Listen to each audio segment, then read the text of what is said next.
Welcome to episode 11 of Fizzy's Wacky World of Wrestling. My name is William Fitzpatrick, and thank you so much again for joining us on our fourth consecutive week of podcasting. I think this might actually be either the first or second time that I've ever done that in my podcasting amateur career. And that is totally awesome. Thank you so much for joining us again on this trip to the wacky world of wrestling. Thank you again for tuning in for our sumo coverage last week, because this week we go from professional sumo to Sal. You got your canteens, your MREs, your backpacks, and tent ready? Yep. Because we're doomsday prepping for this show, because we're going to be preparing for WWE Backlash. Yes. Doomsday preparing is the best way to put it. Yes, because the Doomsday Preppers are actually correct for once. And as always, I'm joined once again by Sal Cusimano. Hey, guys. Yeah, this show, not looking good. I don't know how many leprechauns Ryan Ward decided to step on before going into the month of May, because he's apparently stepped on 1,000 sidewalk cracks, punted a bunch of leprechauns. And he's at least pissed off at least 20 gypsies and gotten some curses from them. Come on. Yes. For whatever deities and gods he has managed to anger, Backlash is a show that is, well, as you might notice from this avatar, the last time I used this one was on the Confusion of Champions edition. So to say I'm a little bit miffed is an understatement. Yes. And I am full of indignant rage. Yep. But we'll get to why I'm full of indignant rage a bit later. Or maybe a bit sooner, depending on what matches we're talking about first. Okay, let's just get the pre-show match out of the way. Apparently, to start off the personal hell for KM Tierney, the pre-show match is Ty Dillinger versus Aiden English. Your thoughts? Yes. I do not care about Ty Dillinger. I will never care about Ty Dillinger. I think Ty Dillinger and his 10 chants need to go away. That is my thoughts on this entire match. It is a nothing match. It is literally nothing. It is Ty Dillinger versus Aiden English, who is almost as nothing as Ty, but at least Aiden I like. Mm-hmm. So what do you like about Aiden English?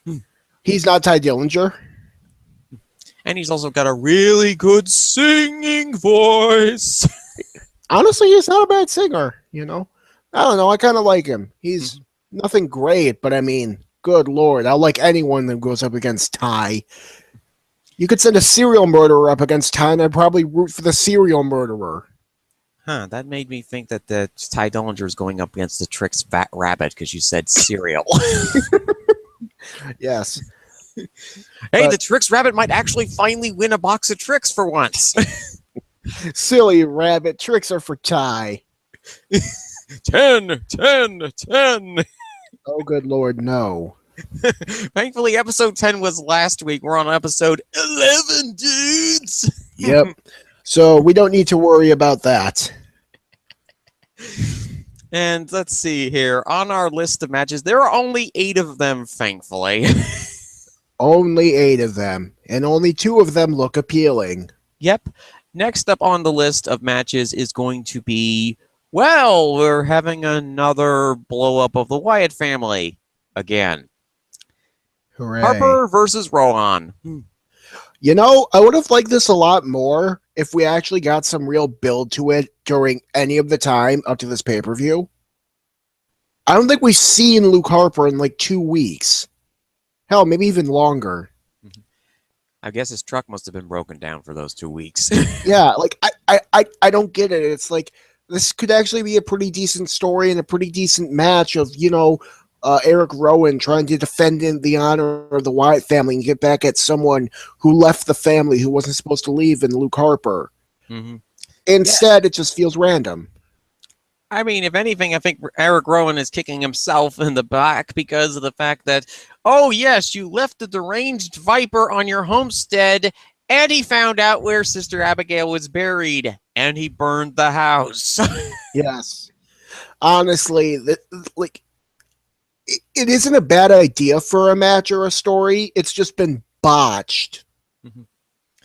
Although Eric Rowan was very, very funny on Talking Smack, was one of the bright points of that show with Renee, and he popped a balloon. I heard he actually made Shane seem interesting. Wow, Eric Rowan is such a miracle worker. Yes. But, again, in terms of in-ring quality, I think the match will be fine. Luke Harper's a pretty fun brawler, and Eric Rowan's a decent worker, so it'll be a fine in-ring match. Nothing special, nothing terrible. Should be pretty good, but the story's just been weird because it's like they sort of put this together at the last minute. I remember a few months back, I was on one of the live after SmackDown pay-per-views with Tanya, and I think it was either Chris or Kane. And they were talking about Luke Harper. And they were really optimistic and happy about Luke Harper maybe finally, for once, getting a push. I seem to recall, and my memory is a little hazy, that I was a bit hesitant about the Luke Harper push because I've seen this happen before with this guy. They start pushing him, they put him in a position with the IC belt, and then the guy just completely disappears off the face of the planet. Yeah, and that's the thing. They pushed him really well for like 2 months, and then they took it all away for no good reason, even though he was the driving force behind that entire Wyatt Orton story and was really good in it. They continuously undercut him. It's annoying. I mean, part of the problem is that the guy can't seem to stay healthy for whatever reason. He's had repeated issues with his kneecap over the last couple of years. I like Luke Harper. He just has a habit in it. I think it's a half and half thing. It's half Creative's fault and it's half Harper's fault because Harper keeps disappearing. He keeps not making himself the most important person in the mid-card. He keeps not making himself that important person. He's always the guy that is, oh, well, you're a lower card guy. We'll just put you in this position because he makes himself to be a lower card guy. I guess it just doesn't help that Creative honestly keeps him off TV for so many weeks at a time. He's kind of got a Dean Ambrose problem going on, I think. Yeah. Dean is just like stuck in neutral for months on end, and then, then for once they actually pair him up with somebody who's actually interesting, and then you're like, oh, good Lord, the interesting person is stuck in a feud with Dean Ambrose. AKA The Miz. God bless you, Mike. God bless you. Yep. We'll talk a little bit about Raw today also on this show, because there were a few things that happened on this week's edition of Raw. But let's see here. Oh, speaking of Raw, oh, goody. Baron Von Corbin has to face Sami Zayn. Yep. I just hope Baron utterly destroys this geek. Yeah, I mean, here's the thing. Sami says, well, when you're facing a bully, you should get back up and keep fighting. Sami? Sami, did you remember that time that you got repeatedly trounced by Brock Lesnar? Or that time that you got repeatedly trounced and crushed by Braun Strowman? Yep. See, what WWE is thinking is that they can make a new Daniel Bryan by trying to make a new Daniel Bryan, while failing to realize that Daniel Bryan worked because he was outside the system. Yeah.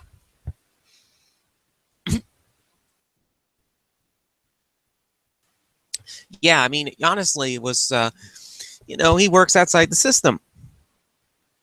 You have Daniel Bryan facing against the world, and Daniel Bryan is actually likable. Yeah. And Sami's a guy that says he's likable, but actually really isn't. Yeah.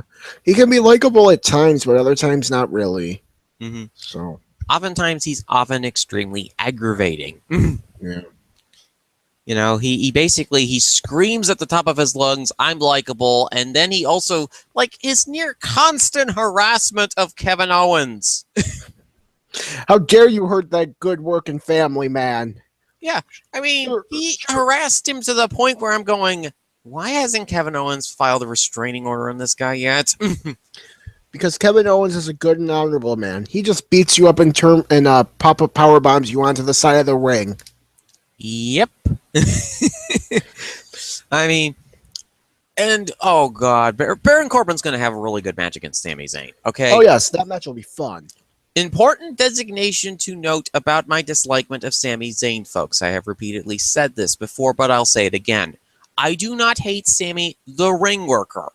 I dislike Sami's character, which has been a near consistent flaw of his run in WWE since he arrived in NXT, to the point of William Regal trying to ship the guy out by having him be sacrificed to Shinsuke Nakamura. Yes. And here's the thing. Again, it goes back to the Daniel Bryan issue. They think they can make a Daniel Bryan. You can't. And if you really wanted to make a Daniel Bryan, you have someone far better in NXT. His name is Jonathan Gargano. Mm-hmm. And they're going to definitely be able to possibly do that with Johnny, because apparently Tommaso Ciampa got himself hurt at a house show in Florida. Or Tommaso. I mean, Tommaso had apparently been working with an injury for months. Yeah. Hopefully he'll get the surgery he needs and be back good. You know. Mm-hmm.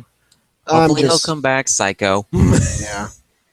I miss my friendly neighborhood Sicilian psychopath. I don't like Tommaso as a face. He's a likable face. But him and Johnny's bromance is so good. Mm-hmm. They have a great bromance. They can still do that on the bird thing. Well, yeah, but you know when he comes back all psycho, they're gonna end that bromance. Mm-hmm. We all know actually, that would add a new dimension to it, because it would be kind of awkward. Tommaso's a heel, Johnny's a face, and Candice is in the middle. Oh man, can't wait to see Candice in the women's tournament.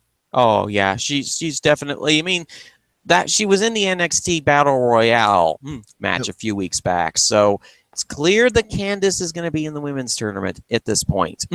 Yep. But back to this piece of crap of a show called Backlash. Well, actually, there's some good parts of Backlash.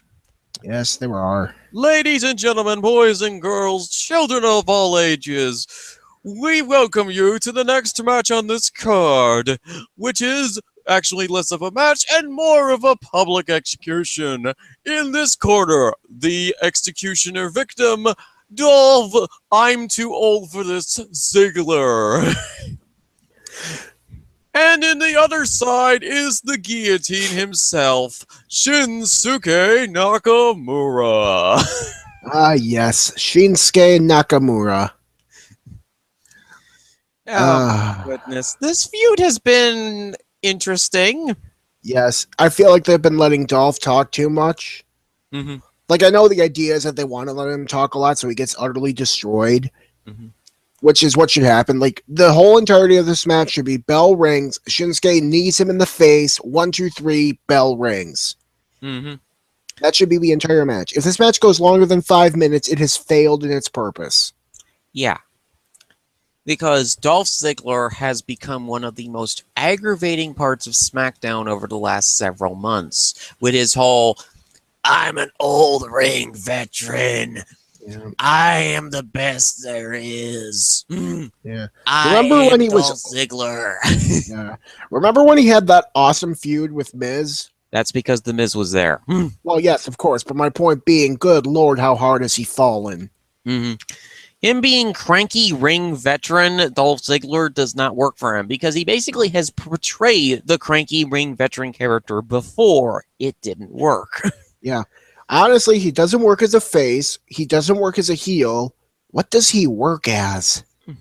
Somebody to throw into a cannon and shoot him into the sun. Yeah, that works. I mean, the thing is with Dolph is that he got over with his bumping. Yeah. Not his actual offense, because he got the Flameasur from Billy Gunn, the super kick from Shawn Michaels. What next? He's going to steal something from Kevin Nash, Triple H, and Scott Hall. Probably, yes. I mean, the image of him attempting to do the Razor's Edge is actually humorous in of itself. Although, he can't get the pedigree right now because Seth Rollins currently has dibs on that. I thought Seth relinquished it when he took his what I'm calling the Rain Ender, since it's pretty much a Rainmaker lariat, only it's a knee. Oh, great. So he's calling it the Seth Maker. No, well, I'm calling it the Rain Ender, REIAGN Ender. Mhm. Play on words, I'm Rainmaker, and that he calls himself the Kingslayer. I think it's somewhat clever, at least. So he hasn't slayed Roman Reigns with that thing yet. No, but he did slay Triple H, who's the King of Kings, so he's a Rain Ender. Mm-hmm. Well, until he ends Roman Reigns with that thing, I think we can call it the Rain Ender, but it doesn't really serve its purpose until Roman Reigns is down for a free count. Yeah. Oh Lord. So, hasn't he gotten buddy with Reigns lately, though? Oh, good God, Roman! Did you not remember last time you were buddy with this guy? Yeah. It involved a chair. Yes, which Roman sold like he was getting shot by a shotgun. Yeah, there were so many people who made gifs of the wasted gift from GTA with that thing. Yes. Although I will give Roman this, that was a great sell job of a chair shot. Just like collapsing like you got shot. And it's also given him a permanent fear of chairs. Yes. He's always sitting on the ring post or ring top. He never actually sits in a chair these days. Yes. I also don't think it helps that when he threw a chair for Dean to use, it just landed open. Yeah. I think he's probably suspicious of them. Anyway, we have Nakamura, who managed to muck about in NXT for ages. Yep. In the Forever feud with Samoa Joe. Which was okay, I guess. And then he was in the Forever feud with Bobby Roode. Which was okay, I guess. See, Shinsuke is one of those guys where on a big stage he'll bring his A game and he'll be really good. But if it's just a random episode of TV, he phones it in so hard. Yeah, that's why they haven't really done very much matches with him. They've just done these promo segments with Dolph being cranky. Yes. So, but again, Shinsuke on the pay-per-view, I'm sure he'll be fun to watch. Yes, especially when he decapitates Dolph Ziggler's head into the audience. Yep. Don't worry, it will regrow back. Eventually. I'll just throw some stem cells on it. Those can regrow anything. Yeah.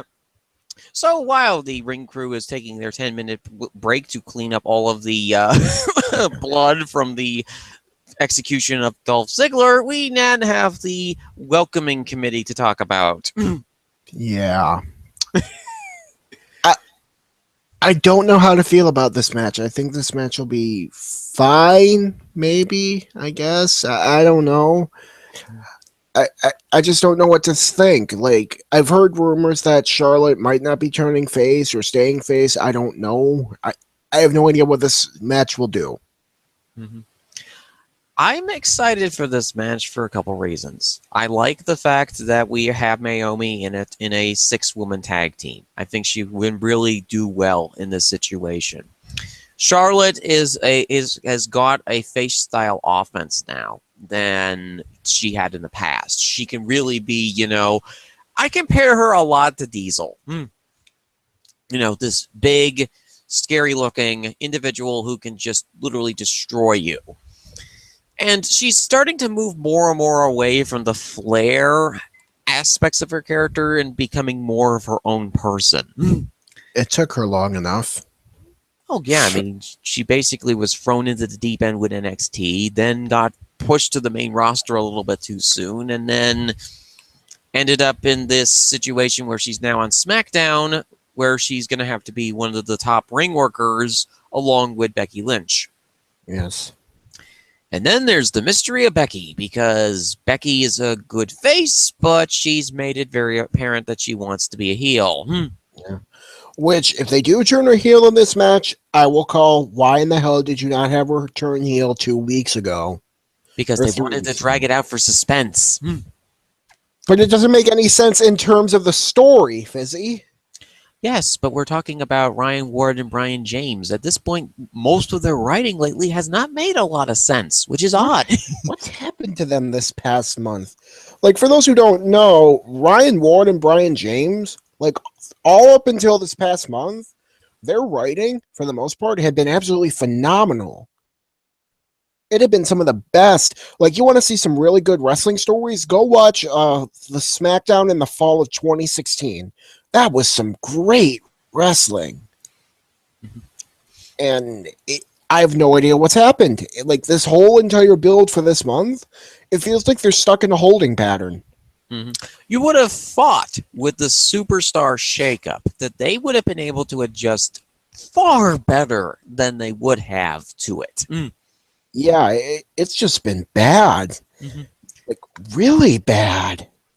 I mean, here's who consists of the welcoming committee. Natalia, who is now wearing cat ears. Carmella. They've finally gone full cat girl with Natalia, haven't they? Yep. Oh, good Lord. Yep. She's now wearing cat ears as a part of her hair. She actually just has weaved her hair into the shape of cat ears. It's not that clip-on thing that you put on your head that has cat ears on it. It's actually her hair. Oh, good Lord. And while Sal recovers from the horrific shock of this development, Carmella and Tamina are also here. I honestly think Tamina is the most interesting out of all of those three, and she hardly ever speaks. Well, yeah, I mean, why would she speak when Carmella and Natalia are there, and James Ellsworth, ironically enough, is the mouthpiece of this trio? Well, that's because James Ellsworth is awesome. He's the one thing about this entire group that makes it good. I mean, the story for this particular group is also pretty interesting because they realize the oncoming storm of Charlotte Flair is going to hit SmackDown. Yeah, they realize she's going to come here and overshadow all of them because, well, they kind of suck. Except for Tamina, who's actually really cool. Yes, but, you know, every group needs some muscle, so. Yep. And also Things and stuff will be happy because Tamina's back on TV. Yes. No Mojo Rawley on this card, which is a bit odd. That's another weird thing I've been wondering. What the hell have they been doing with Mojo? Why did they start pushing him only to have him utterly disappear? I guess that I call this sort of the Justin Gabriel push, because when I started watching SmackDown, Justin Gabriel was a guy that they started really pushing as a singles act and then stopped. Yeah, I don't get it. It's like, why are you pushing a guy? I mean, hell, they had him win the Andre. They had him get a win after that. They actually seem to be giving him a pretty good little mid-level babyface push, and then it's like, okay, we're done here. It was kind of like Luke Harper all over again, only they didn't push him as hard as Luke. They have a habit of doing this whole disappearing act with acts. Yes, and it makes no sense. Like, how in the hell do you expect anyone to get over if you're going to push them for maybe a month and then be like, all right, we're done with you.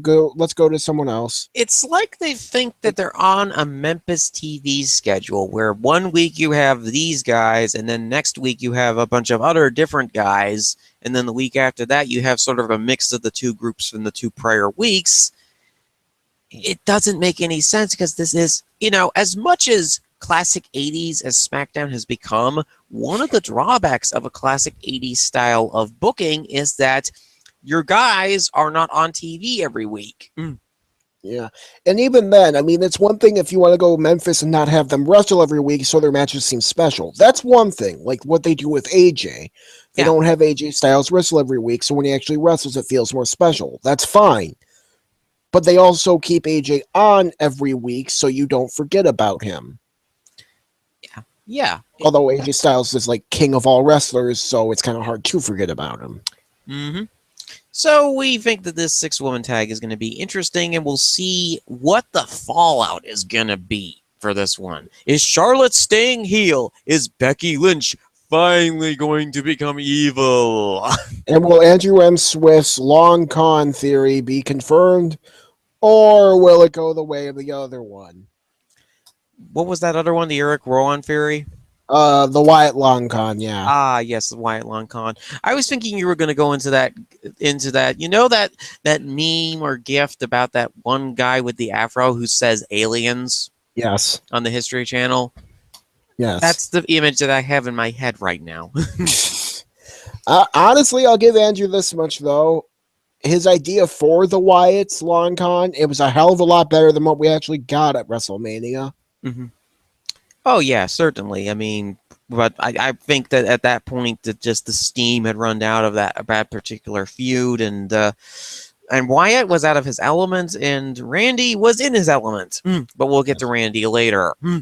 That whole match was terrible, and honestly, the sad thing is, it'll probably be better than the one we're getting.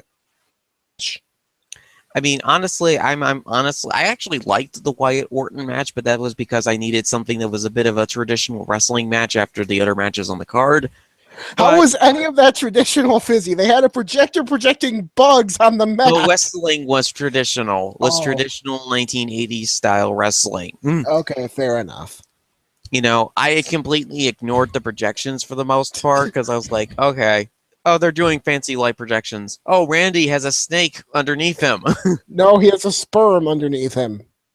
I'm only half kidding with that. That snake looked a lot like, well, a giant sperm. Well, the thing is that his merch in the past has been of a white and slightly brownish snake. Yeah.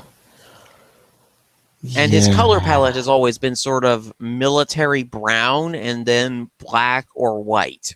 Yeah. Yeah. Trying to reference what? His Marine background? They do know he was dishonorably discharged, right? Yeah, he kind of went AWOL, which is not a good thing in the military. After this, we have the in-ring general, AJ Styles, versus the Face of America. And this is a match I am excited for. This will be a great match. And for many reasons. First of all, you have the new Face of America, Kevin Owens. God bless you, murdering Kevin Owens. You finally returned to us. He has gone on a great new idea. He is calling himself the new Face of America. For those who don't know anything about Kevin Owens, he is Canadian. French Canadian. And he is great. He comes out here in a suit and tie, looks like $1 million, tells us how he's the new Face of America. But we have someone who's standing up to him. The ring general, the king of all wrestlers, AJ Styles. The face that runs the place on SmackDown. Yep. And the champ that runs the camp. Yep. We don't know what kind of camp it is, but hey, it could be a summer camp for all we know. Yeah. Well, knowing AJ and how he's very religious, I'd like to think it's a Bible study camp, but who knows? At least it isn't clown camp. No, oh God, no.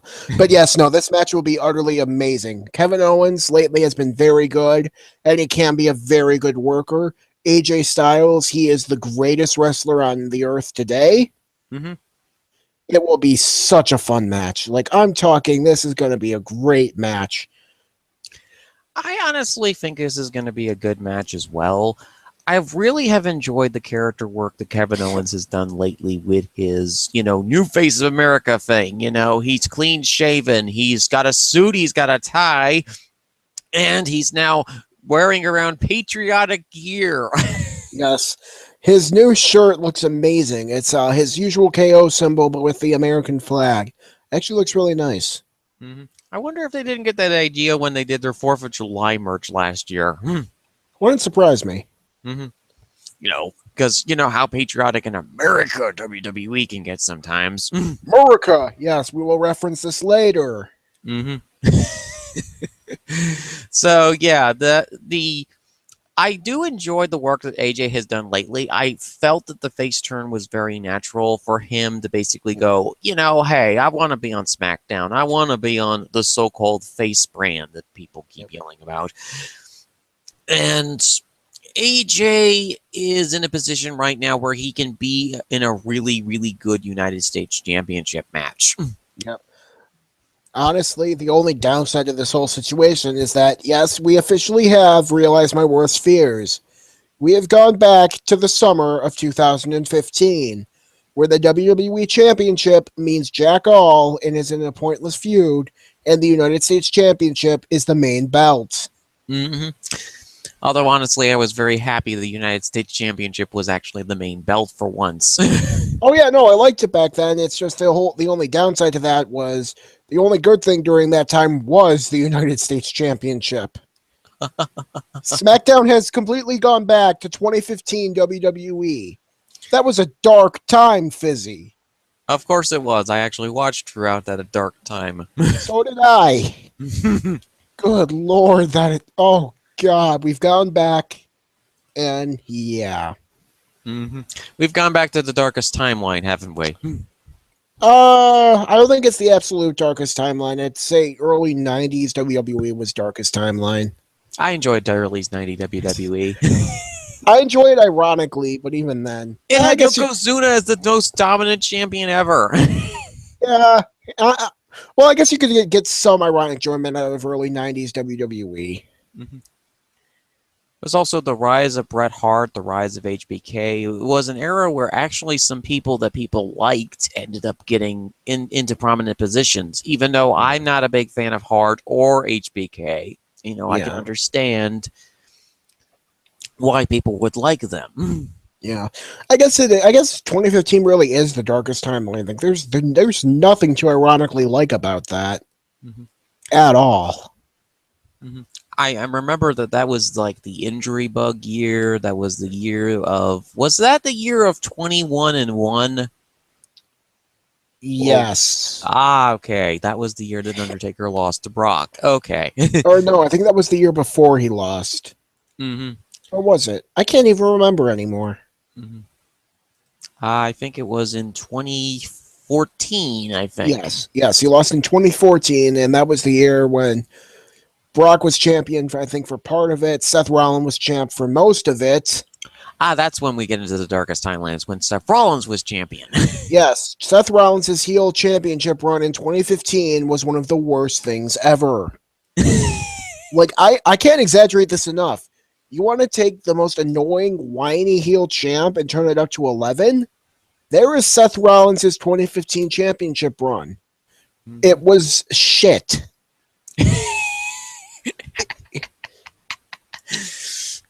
And once again, for what seems like the second time in a row for me, somebody is actively being more angry about Seth Rollins than I am. Well, yeah, that's because Seth Rollins,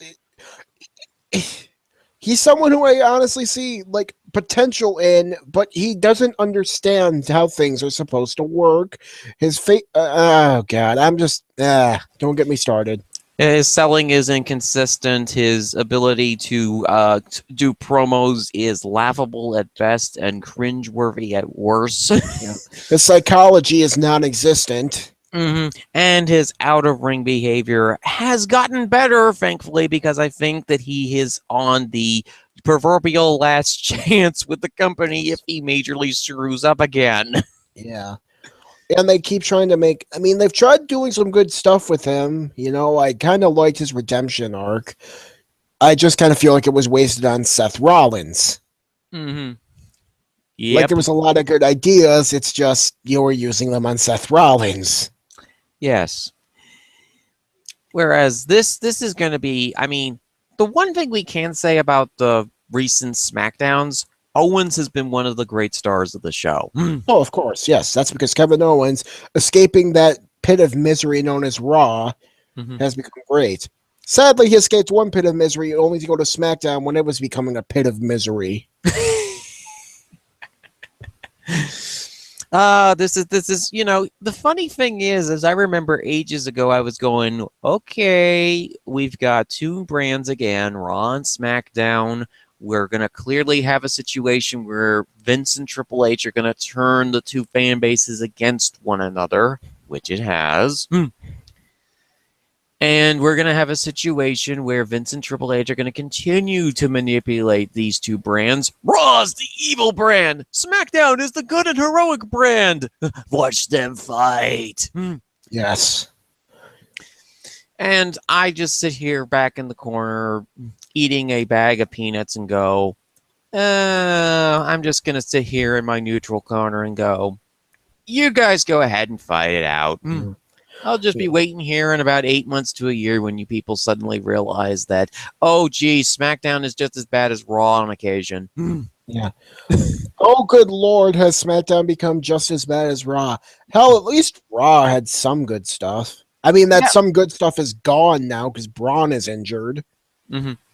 Ah, yes. Never underestimate the power of Kane Knight and his Wicker Man. God damn it, Canaanite. What are you doing? He rates Braun Strowman with the fury of 1,000 suns, and Ryback is gone after eating his last contract, which was a bank truck full of meat. Yes. And that's the anger I have. Dang it, Canaanite. Look, I know you hate Braun, but you can't deny he was one of the greatest things on Raw. He's gone now. What am I watching Raw for other than Miz? And even then, look, let's just get this Raw stuff out of the way now. They had Miz lose to Dean by DQ for the IC title so they can continue this stupid feud. Why? Just give Miz the belt and be over with it. Who is going to challenge Miz next, though? Who cares? He's a million times better as IC champ as Dean. Because Dean is wacky. And like the thing is a few weeks back that Kurt Angle gave general manager duties to both Miz and Dean Ambrose. Yes. Actually, Stephanie gave general manager duties to Miz, and Kurt gave his to Dean Ambrose. Yes. Because apparently, even though Stephanie is gone, we are still having a power struggle between her and the GM. Well, it's not necessarily much of a power struggle at this point. It's basically Stephanie is recuperating from going through a table in the Lazarus pits, and yes. Well, we all know it's going to be. I mean, I don't get this about WWE. What's up with their insistence on power struggles? Because they need something to draw the story out continuously because they don't have any other ideas for a continuous yearly brand. Okay, I'd buy that, except for one issue. We just ended a story with that. Mick Foley was just fired and Kurt Angle just replaced him. He had a power struggle with Stephanie. We had this story. It's over. It's over. Well, they had that. Yeah, they had that storyline in the Attitude Era. Now we have a situation where Kurt Angle is the confused Uncle GM now going and giving Dean Ambrose any sort of power. Yes. Well, I like Kurt Angle as confused Uncle GM who has no idea what the hell's going on with all these crazy kids. That's hilarious and awesome. What I don't want is Kurt Angle power feud with Stephanie McMahon. That is stupid, has already been done, and that story needs to be retired for a bit. Like, at least give it a year, guys. Just give it a year. I think that that's what they're going with. They just basically need to remind the audience that those plot threads are still there, that Stephanie could return and start feuding with Angle if he makes a mistake when it comes to the Beef Jerky Championship. Oh, God, no. Please don't. I don't want that story to continue. Of course I know you don't. It's just the logical thinking of what WWE does. Did you just use logical thinking and WWE in the same sentence? Of course I do. I use logical thinking in WWE all the time, and I seem to be one of the only people who actually does that and hasn't gone insane. Well, no, I mean, you're assuming WWE thinks logically. No, I don't think that they're thinking logically. I think that, okay, of the logical method, this is where they would go because this is where they make the money. Oh, so you're just trying to think through their logic? Yes. Oh, good Lord, Fizzy. You're going to drive yourself crazy doing that. I've done it for 5 years. I'm still fine. I know people think I'm going insane, but but I figure out, okay, the one part of Vince McMahon brain that still works is the one that makes him the most amount of money. I know that people make that joke of, oh, he could be he's a millionaire that could be a billionaire, but a lot of times his ideas fall apart because of circumstances outside of his control. See superstars getting themselves accidentally injured, or you have a creative team shakeup that happens, or your son-in-law starts messing with the card again, or you start messing with the card again. There's so many variables and factors that go into WWE programming because, look, Vince McMahon is not the only chef in this kitchen, and he's been taking a reduced role lately. I think he should take no role. He should be gone. Well, he's doing a good job with 205 Live, which is basically his like retirement. It's his retirement, his retirement thing that he does. Basically, it's just a shame that 205 Live has no heat whatsoever, because a lot of the stuff on it is genuinely pretty good. I don't know. I mean, the thing is that what do these cruiserweights have to do to actually get heat with this audience? Let them do more flips. Ah, yes. And then Randy Orton will have a conniption about the flips. And we will get to Randall Graybeard in a minute. First, we have the Usos. Yes, this is the other match I'm looking forward to. We have on one hand the Usos, day one-ish, or no, day one is H. Mm-hmm. One very much is H when they're going up against the Fashion Police, Breezango. Yes, the ones who correct the fashion files. Yes. The Fashion Files has been the most hilarious thing WWE has done in quite a little bit. Mm-hmm. And it is great. It's meta, but it works. Yes. Think of Breezango as two fashion cops doing a Law and Order skit. Mm-hmm. That is their entire thing, and it is great. And it's somehow actually less ridiculous than actual Law and Order. Yes, it is. And Breezango, those two are great. They're hilarious. Breeze is great. Fandango has shown a lot of his personality that he had shown on Southpaw Regional Wrestling. Mm-hmm. Like, this is what happens when you let your talent play to their strengths. I think their talent is actually writing this part of the show.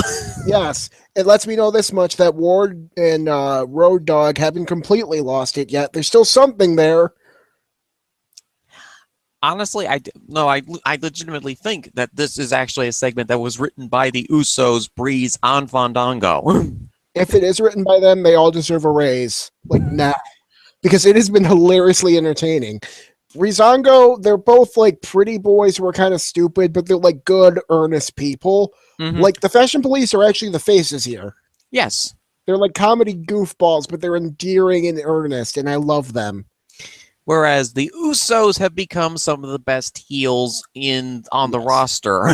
Yes. Their thing is, you have knees? Well, it's a shame about that. We're going to take them out.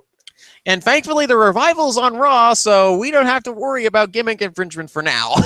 Oh, God. I honestly kind of want to see those two take each other out to be, like Highlander, like, there can only be one. Scott, they stealing our gimmick. Let's bring him knees. Yes. Well, they're going to have to wait a little bit because one of them is hurt. Yes, that would be Dash, who currently can't talk right now.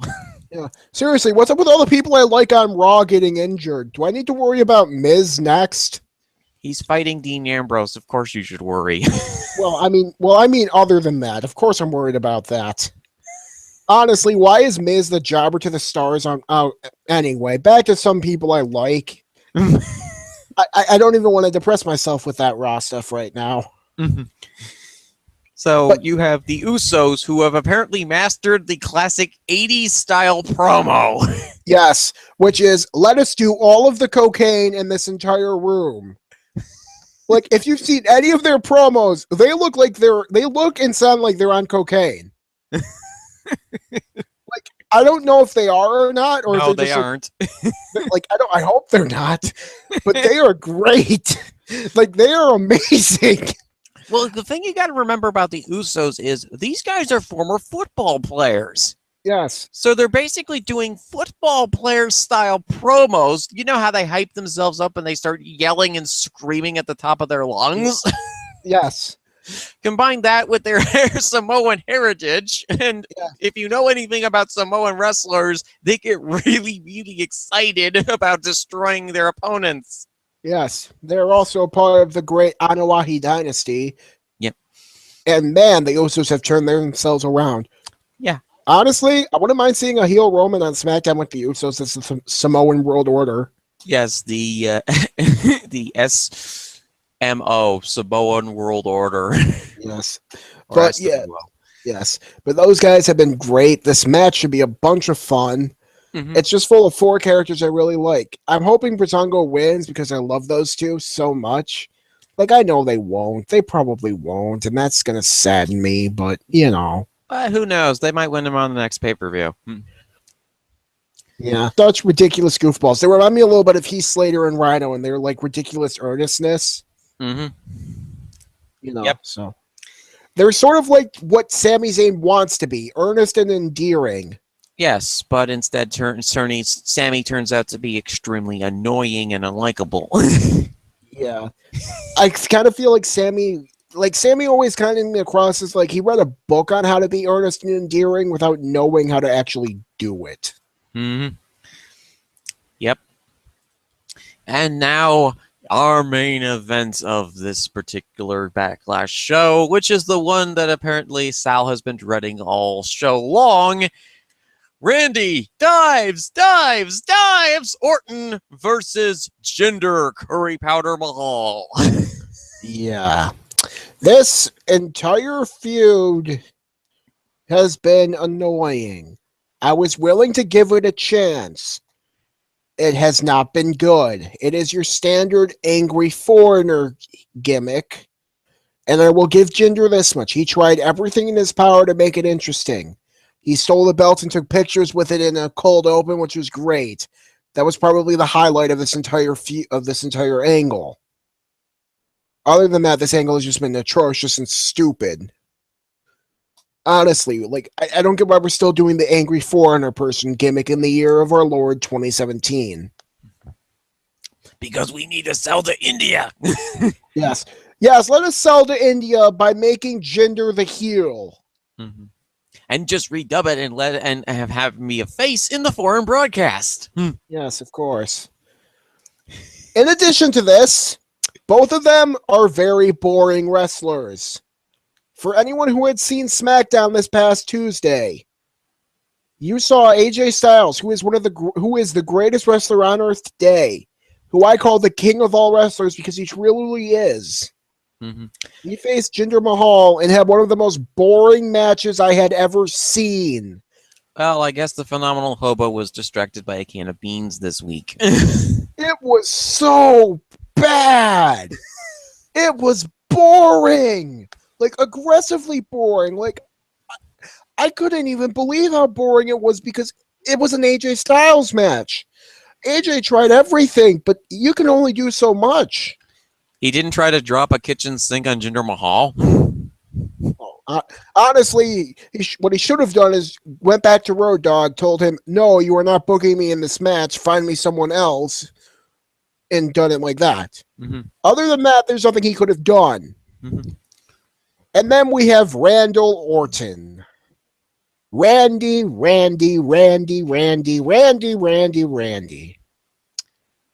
For those of you who don't read the news, don't know any wrestling news, Randy has gotten into a bit of a controversy this week because he decided to go out against indie wrestlers, saying that, they can't really do flips, that, you can do flips, whatever, but you still won't make millions like me or something along those lines. Completely dismissing them and all that they do and making himself seem good because, they don't make millions and they put their bodies on the line in some ways that Randy doesn't have to.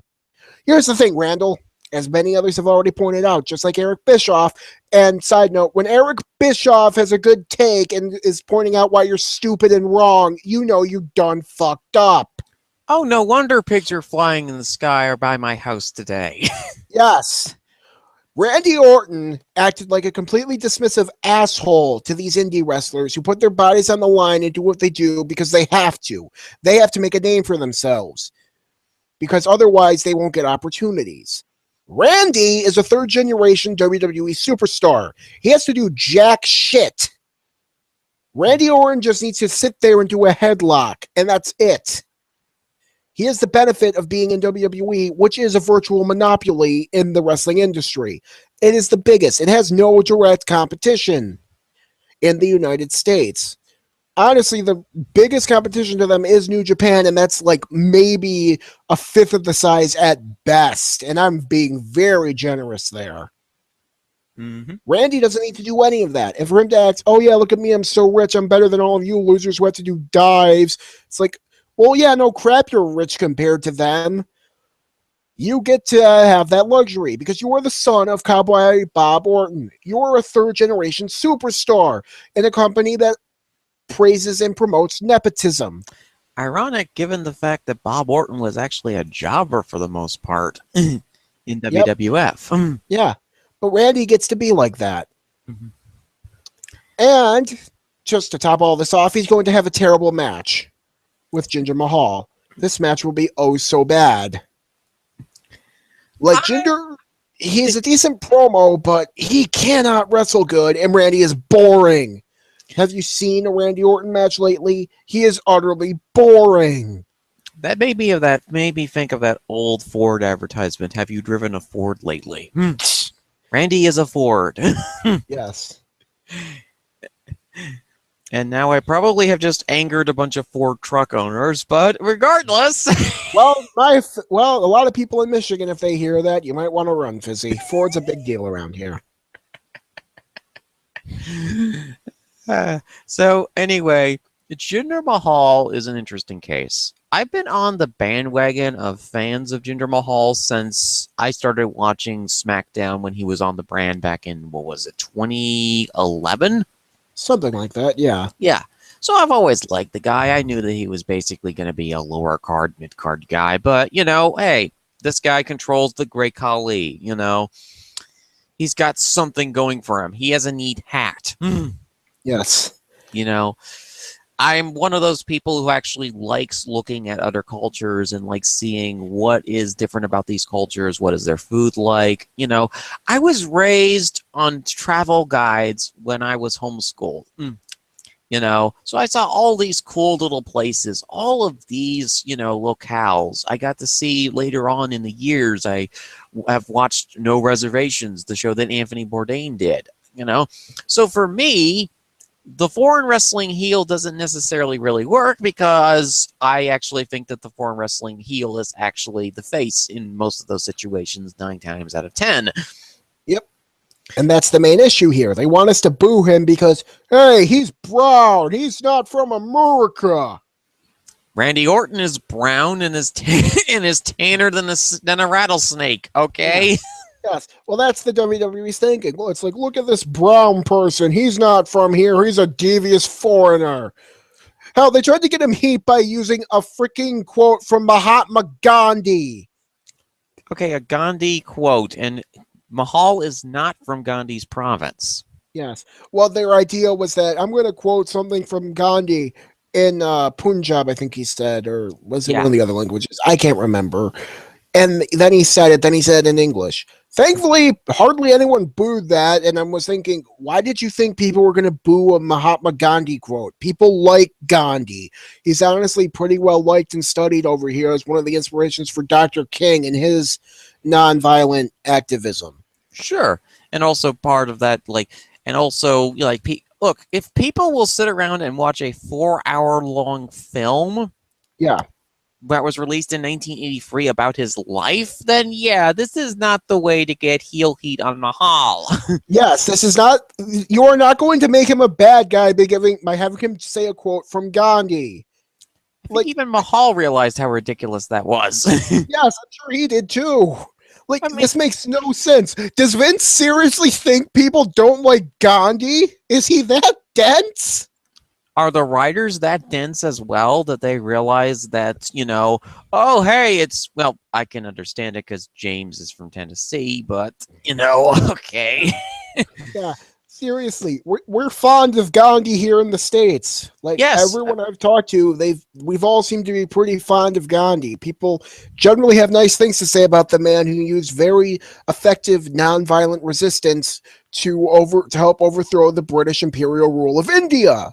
Mm-hmm. Which was a very good thing. We're fond of him. We like him. He's cool. Oh God, let's hope that they don't pair Jinder up with a British wrestler next. Oh God, you do know they had Jinder do the whole angry foreign person thing in the British tour. Oh, that's why they went for that route. Yeah, talk about tone deaf. Yeah, WWE was in Britain 2 weeks ago, and they had Jinder continue his angry foreigner gimmick there. Yes, considering the fact that the Brits are a little sour about the fact that they lost all of their colonies. Yes, and the fact that, it would be one thing if he was the face and this was indignant rage at, people who had oppressed him. Mm-hmm. That would be one thing. Britain is having a lot of race relation issues right now because nobody can find any gosh dang work. Yeah, there's a lot of issues in Britain. The whole Brexit thing. And there's some people who kind of want to go back to the British Empire in Britain. This is not a good idea. In WWE, what are you thinking? Like, seriously, what are you thinking with this? I mean, it's kind of funny to me that WWE actually acts like the Holy British Empire sometimes. They're like, oh, let us conquer this YI conference right over here, Yes. which also happens to be Britain. Yeah, seriously, I don't get it, man. Like, I was willing to give it a chance, Mm-hmm. Like a couple weeks, like a week or two in, I was thinking, this isn't very good, but maybe they did seem to try to adjust it to being like, we're not booing you because you're foreign, we're booing you because you're a mid-card geek who shouldn't be challenging for the belt. And then they completely abandoned that. It made him standard, oh yes, boo America and your freedoms. Boo you. Have they confused him for Rusev? I don't know anymore. Like, I don't get this. Lord. It's just bad. Okay, so what we have here is we have a situation of Randy, who's apparently getting into sniping fights with the indie wrestlers, and he also happened to pick Will Ospreay. Yes. Will. Here's the thing, like, Will kind of does bring this upon himself. Yeah, he's very emotional. He's very emotional here's the thing about emotional. You can be emotional about certain things. And I know, and I see this all the time with wrestlers, they are emotional about their industry. They always preach about the emotion in the industry. Emotion is also one of their biggest weaknesses because people can use that passion and that emotion against them to get them to do really, really stupid things. Ospreay should not be feuding with Orton. Orton is part of WWE. Ospreay has a guaranteed contract with New Japan.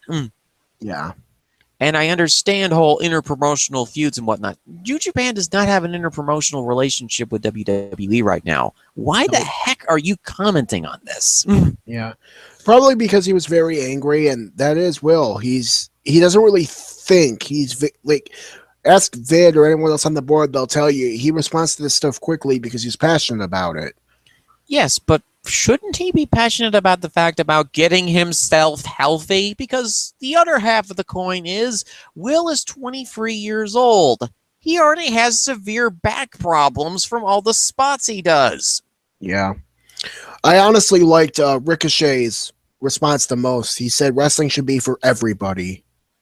Well, he's also the one to talk because he's actually dating a third-generation wrestler. Yeah. Well, I do like him, though. He does a lot of spots, and he wants it to be for everybody, so I like that. So, Poor Ricochet. That shotgun wedding with the Blanchards is going to be really awkward. Yeah. But, Randy, get off your high horse and realize you are in a very lucky position. WWE, stop booking freaking foreign heels. We are not in the year 1985. 1984. 84, whatever, yes. This isn't Hulkamania, brother. We aren't in Hulkamania anymore. We are in the year of our Lord, 2017, where we have many different cultures and peoples interacting with each other. I mean, hell, I'm from Southeast Michigan. You know how many different cultures we have down here? Seriously, we have a bunch of Italians, Polish people, Germans, Irish. Hell, we have a bunch of Middle Eastern people here. A lot of Middle Eastern people, a lot of Chaldeans, a lot of Albanians. We have a lot of different people here. I know many Muslims. They're good people. Although WWE wouldn't want to have me believe that Indians and anyone who isn't white are evil. Yeah, and also we have another foreign wrestling heel setting up a potential feud with Shane McMahon. Hello, Rusev. Oh, God, Rusev, you get yourself into so much trouble. Why don't they turn him face? People like him.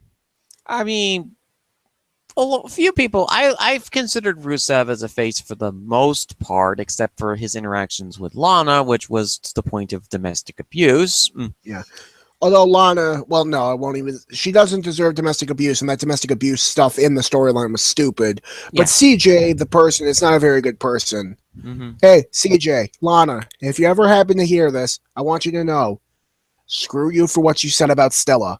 Mm-hmm. I am still not over that, and even though that they did patch things up, did they? yes, they did patch things up with each other at this point. Although Lana is still acting with bad behavior on the bird thing. Yep. And Sasha shaded her yesterday or a couple days ago. And good for you, Sasha. Way to stand up to her. Sure, but like the best way to handle this problem is to not react to the problem and think logically about the problem, which is what people haven't been doing lately. You know, Ospreay getting into a fight with Randy Orton. Okay, Randy baited you with that comment. You know, why fall for the bait? Why not focus on making sure that your spine is properly aligned so you can actually continue to do flips? Yeah. You know, I worry about Ospreay. I worry that he's a little too emotional about this stuff, and that I worry about his health. You know, those are the two major things with me and Will Ospreay. And as far as Orton is concerned, I'm like, oh, you're complaining about dives. Oh, that's nice. Oh, that's nice, Randy. Oh, go continue to be boring, as you always have been. Yeah. Seriously, I don't get Randy. I just don't anymore. This is what's supposed to be an exciting classic throwback 80s wrestler? Yeah. Here's the thing with Randy. There's like I know a lot of people like the I don't give a crap stuff. I don't give a fuck stuff he does. And some of it is good. This is not some of the stuff that's good. You know, I mean, and a lot of people are like, oh, I like how he's outspoken about it. And it's like, you know what, Randy, you can have whatever opinions you want. You can be as outspoken as you want. Good for you. Doesn't change the fact your opinion is utter shit. I mean, honestly, I think at this point, somebody actually dug up an old tweet ages ago. Randy should really just focus on his RC car hobby. No, what Randy should focus on doing is just being one of the worst WWE champions in, well, ages. Well, he hasn't beat Seth Rollins yet. Ah, true. I forgot about Seth. See, that's how bad that title reign was, is that whenever I remember it, it's just despair. That's that memory. Oh my goodness. I mean, honestly, and this is the surprising part. I think I'm probably one of the few people who's actively looking forward to the match, because who knows what could happen? I mean, remember the last time that, you know, if Jinder accidentally botches against Randy, well, Jinder's push is gone, because remember Kofi Kingston. Yeah. And his feud with Randy Orton that suddenly stopped in like the late 2000s. But I assume that Jinder's going to be really safe with Orton after the whole Finn debacle ages ago. Honestly, if there was one person I wanted Jinder to shoot on, Randy would be near the top of the list. But I don't think Jinder's going to pull an Iron Sheik and break Hulk Hogan's leg. No. I know I'm a terrible person for wanting that, but, you know, I mean, here's the thing. The thing is interesting as this is that these are two, to go back on the argument point, these are two injury-prone wrestlers who are going at one another. Orton has hyperextended mobile shoulders. Yep. He's basically a walking shoulder injury away from a career-ending injury. Yep. So to have him and Mr. I've got basically half a spine left feuding with one another is just incredibly silly to me. Yes. It's distracting me from my monster truck watching, guys. Not to mention, neither of them is really good in ring. I mean, Randy hasn't been a decent worker in, what, years? You know, his whole match is just revolving around hitting an RKO, which, I mean, fine, the RKO is a cool move, but dude, your matches suck. I mean, I enjoy them. They're traditional old school matches. I don't expect anything more. I don't expect anything less. Although, ironically enough, you know the whole dive debacle thing? Technically, his superplex is a dive move, just a dive inside the ring. Yeah. I mean, he does do some high-risk moves where he's like, nah, I just need to do a headlock and I get paid millions. Well, you guys have to dive. It's like, damn right they have to dive because they need to make a name for themselves. You don't. Again, not forgiving Randy for that. You elitist ass. Seriously, it comes across as elitist, and like everyone should go find that Eric Bischoff tweet or quote that he posted because it honestly shows how it works and how, you know, he pretty much likened Randy to an already established band or someone who's, you know, part of an already established band who doesn't need to do much to an indie band who needs to bust their chops and do experimental and cool stuff to get noticed. Yep. You know, it is right. He's right. And when Eric Bischoff is right, Randy, and about something and points out how wrong you are, you messed up. Again, there is flying bacon outside of my house. This should not be happening. Eric Bischoff should not be correct on a quote. Yes. Eric Bischoff should not be the voice of reason. Yes, when Eric Bischoff is the voice of reason in this situation, you've done goofed. Yes. You have done messed up in so many ways that the universe can't even handle it. So yeah, this has been you know, this Backlash show is shaping up to be extremely entertaining. And speaking of, like, Rusev is gonna be on this show. He's gonna probably confront Shane McMahon to start their feud. Woohoo! Woohoo! We've got the stunt man facing against a guy who's nowhere near the level of AJ Styles. As much as I dislike AJ the person, he has certainly seemed to have improved lately, though. Yeah. He's not pulling a Randy Orton every month. Yep. Honestly, I don't even want to think about this Rusev Shane match. Like, why are we putting Rusev? I mean, I guess my first question is, what is Rusev's character? We haven't seen him. Second, I don't trust you guys. You're going to make him angry for and heel Rusev again, aren't you? Third, why can't Rusev just be face? You know, like, why? People like him. We like handsome Rusev. He's handsome. He's awesome. He's a Nashville Predators fan, and the Predators are actually pretty cool. They actually are close to making the Stanley Cup Finals for once. Yep. They're the farthest they've ever been. 2 games away from the finals. Go Preds! Let's hope that Lana doesn't mess up anything for them again. Yeah. And don't insult the other team! Yeah. Honestly. Lana makes me wish I didn't like the Predators so much, but I love their defensive game. But now we're talking hockey instead of wrestling, so let's get back on track. So yeah, this is looking like a really, really good. I mean, I'm honestly excited for the show. As always, I've got low expectations. I'm not expecting much, but I think that this show might surprise some people. I like 2 matches a lot, and I hope Shinsuke just utterly destroys Dolph. If that happens, I'll make it 3. But the thing is, I won't be watching live. I'll be watching Evolve live at Evolve in Livonia. That'll be a fun night. So I can actually skip over most of that boring Randy Mahal match when I watch this for reviewing purposes for next week. Yep. So I get to make out without having to sit through this whole entire boring match. Woohoo! Yes, you're actually going to live wrestling. Yes, live Evolve to see Keith Lee, who is a great and who I will get to bask in his glory. And I get to see the bro Matt Riddle, Zachy 3 belts, or is it 4 belts now? I can't even remember. Jeff Cobb, Ethan Page, and all of the rest on Evolve. Yep. Leo Rush and Fred Yehai. So that'll be fun. That'll be a fun match. Or a fun night, I should say. Excuse me. Yep. Yes, you're not going to be stuck in the middle of Illinois having to watch Backlash like most people are. Yeah. Although at least Chicago gets NXT the night before and Evolve the night before that. They get that tonight, so, you know. Yeah. So I guess, you know, like, it's sort of like the law of equivalent exchange, you know. In exchange for 2 really good shows, you get one really, really, really, really bad Backlash. Yes, you don't end up in a suit of armor and missing your right arm. Yes. I bet 5 people will actually get that. For those who don't know, that's from Full Metal Alchemist.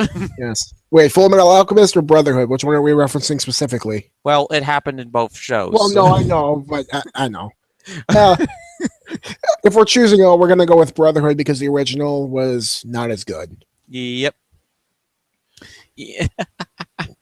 So yeah, Backlash. It definitely looks like a fun card. We'll be definitely talking about this show next week, regardless if it's bad or, oh, good. It actually turns out to be good. Yes. And if it is bad, I might go on another little mini rant. Probably not as bad as the one I just went off on Orton for, but you know.